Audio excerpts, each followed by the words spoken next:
भाइयों बहनों, मर्यादा पुरुषोत्तम भगवान श्री राम की कथा ये वास्तव में भारत की कथा है। भारत के प्रत्येक परिवार की कथा है और भारत के प्रत्येक मानस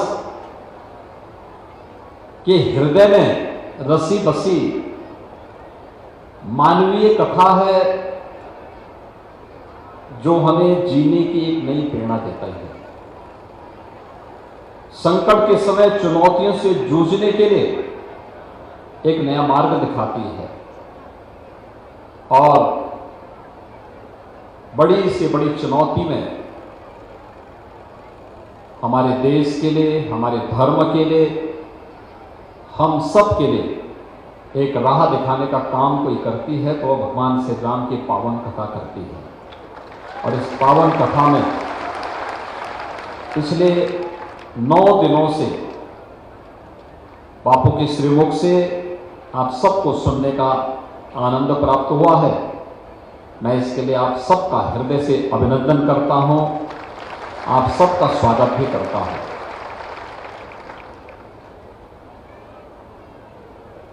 वास्तव में देश के अंदर विपरीत परिस्थितियों में ही श्री राम कथा और व्यासपीठ ने इस देश को एक नई दिशा देने का काम भी किया है। संत तुलसीदास जी का जन्म भी यही तो हुआ था, बुंदेलखंड की ही भूमि है। और उस कालखंड में भी तुलसीदास जी ने, कहते ना, एक बात सामने आती है कि एक बार उन्हें बादशाह के दरबार में बुलाया गया तो उन्होंने कहा कि भाई मैं वहां क्यों जाऊंगा। कहा रे राजा के पास चलिए आप। उन्होंने कहा भाई देखो, हमारे तो एक ही राजा है और राम है, राम के अलावा हम किसी को राजा नहीं मानते हैं।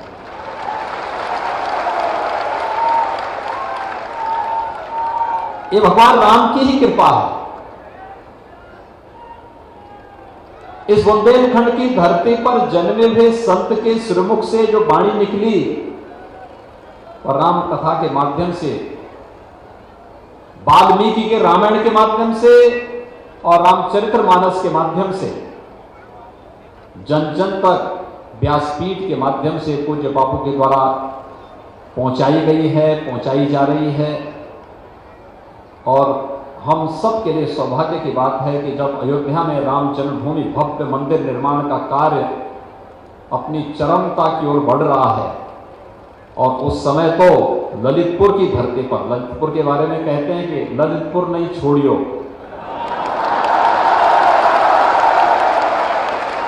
और आज बापू की कथा ललितपुर में ही विश्राम दे रही है। मतलब साफ है, भगवान राम का भव्य मंदिर का निर्माण बहुत शीघ्र होने वाला है। लेकिन उसके अनुरूप हमें बनना होगा। राम राज्य का मतलब, भगवान राम के भव्य मंदिर का मतलब भगवान राम के अनुरूप राष्ट्र का मंदिर, जहां किसी के साथ कोई भेदभाव न हो, जहां किसी के सामने अभाव न हो, जहां किसी के सामने किसी भी प्रकार की कोई भी बुराई के लिए कोई स्थान न हो, ऐसी आदर्श व्यवस्था शासन केवल सहयोग कर सकता है, लेकिन समाज जब उसकी अगुवाई करेगा तो ऐसी आदर्श व्यवस्था भी भारत के अंदर वर्तमान में बन रही है। भाइयों बहनों, गरीबों के लिए मकान बन जाना, गरीबों के लिए स्वास्थ्य की सुविधाओं का हो जाना, इस सदी की सबसे बड़ी महामारी के दौरान फ्री में टेस्ट, फ्री में उपचार, फ्री में वैक्सीन और फ्री में हर गरीब के लिए राशन की व्यवस्था भी तो सरकार के द्वारा की गई है। यही तो राम राज्य है। कोई भेदभाव तो नहीं हुआ ना। और बुंदेलखंड की तो जो सबसे बड़ी समस्या थी, मैं कल से आया हूं बुंदेलखंड में और मैं एक कार्य को देख रहा हूं जो बुंदेलखंड के लिए प्रधानमंत्री मोदी जी ने एक देखा था कि जो बुंदेलखंड की जनता जिसके लिए हमेशा तरसती थी, एक सपना देखती थी कि क्या कभी हमारे घर में भी पानी आ पाएगा, आज तो हर घर नल जल के हर घर जल के माध्यम से वो साकार हो रही है। कितना युद्ध स्तर पर कार्य प्रारंभ हो रहा है। मैं कल से देख रहा हूं कुछ परियोजनाएं इसी जून में पूरी हो जाएंगी, कुछ अगस्त में पूरी होंगी, कुछ अक्टूबर में पूरी होंगी, कुछ नवंबर में पूरी होंगी, कुछ दिसंबर में तक पूरी होंगी और दिसंबर तक हम लोग लगभग संपूर्ण बुंदेलखंड के हर गांव और हर घर तक शुद्ध आरओ का पानी घर तक पहुंचवा देंगे।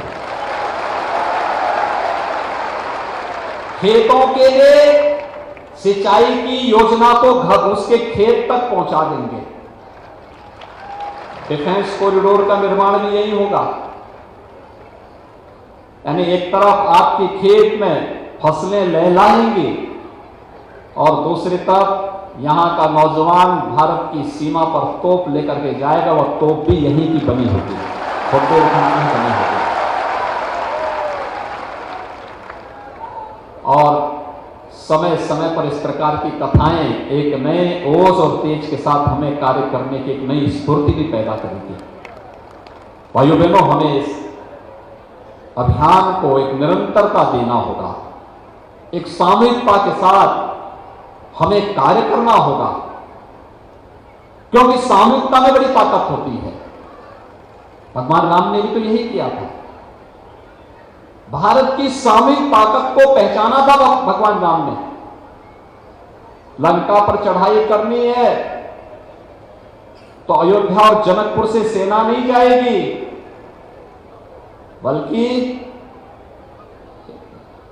बंदर और भालुओं की सेना को खड़ा करके उन्होंने उस समय के सबसे बड़े ताकतवर योद्धा का सामना किया था और विजयश्री का वर्णन भी किया था।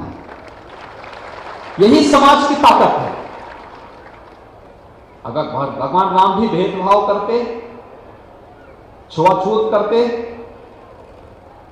तो क्या वे सबरी के जूठे बेर खाते? क्या हनुमान जी उनके सेवक बन पाते? क्या राम राज्य की स्थापना का मार्ग प्रशस्त हो पाता? राम राज्य की स्थापना का मार्ग तब प्रशस्त होगा जब एक स्वर से 135 करोड़ का भारत बोलेगा, और एक स्वर से जब बोलेगा, एक स्वर से चलेगा, तो राम राज्य की परिकल्पना का मार्ग प्रशस्त होगा। और राम राज्य के इस मार्ग का प्रशस्त करने का कार्य वर्तमान में भारत के अंदर हो रहा है।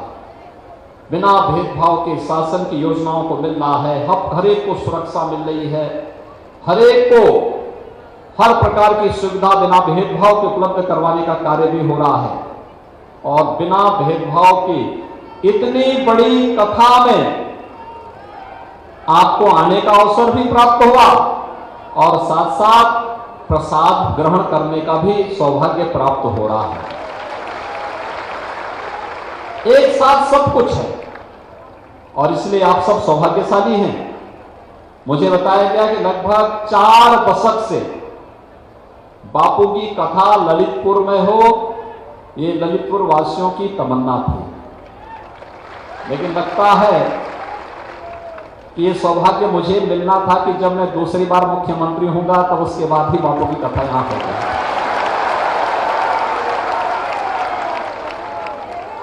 और इसीलिए आपने यहां पर कथा के पूर्णाहुति पर, राम कथा ज्ञान यज्ञ है, इस ज्ञान यज्ञ की पूर्णाहुति पर मुझे आप सबके बीच में आने का सौभाग्य प्राप्त हुआ है। मैं बापू का अभिनंदन करता हूं बुंदेलखंड वासियों की ओर से, क्योंकि इस कथा के माध्यम से बुंदेलखंड के प्रत्येक गांव और प्रत्येक जन तक प्रभु राम की वाणी का संदेश पहुंचा है। व्यासपीठ का संदेश पहुंचा है। लोग आए हैं, बुंदेलखंड के अलग अलग जनपदों से लोग मुझे दिखाई दे रहे हैं, वे सभी आए हैं। और वैसे बापू की कथा होती है तो पूरा देश उमड़ता है, उसमें पूरा देश आता है। तो यहां पर तो बुंदेलखंड की हम बात कर रहे हैं, तो बुंदेलखंड वासियों के लिए कथा सुख और समृद्धि का कारक बने।